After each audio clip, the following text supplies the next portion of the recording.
আমাৰ যি বিকশিত ভাৰত 2047 এই লক্ষ্যৰে বাজেট এই বছৰৰ বাজেট দিয়া হৈছে আৰু এই বাজেটত আমাৰ আন্তঃগাঁথনিৰ পৰা আৰম্ভ কৰি আমাৰ সংযোগ আৰু বিশেষকৈ বিত্তীয়ভাৱে ভাৰতবৰ্ষক যি বৰ্তমান বিশ্বৰ চতুৰ্থ অৰ্থনীতি হিচাপে পৰিগণিত হৈছে আগন্তুক সময়ত তৃতীয় অৰ্থনীতি হিচাপে পৰিগণিত হ'ব এই লক্ষ্যৰে বাজেটত বহুতো প্ৰাৱধান কৰা হৈছে আমি যদি মূলতঃ আমাৰ অঞ্চল অৰ্থাৎ উত্তৰ পূৰ্বাঞ্চলৰ ক্ষেত্ৰত যদি আমি চাওঁ উত্তৰ পূৰ্বাঞ্চলে এই যি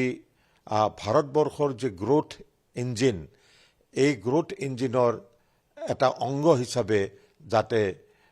অৱদান আগবঢ়াব পাৰে তাৰ কাৰণে উত্তৰ পূৰ্বাঞ্চলক শক্তিশালী কৰিবৰ কাৰণে এই বাজেটত বিভিন্ন ব্যৱস্থা ৰখা হৈছে মুঠ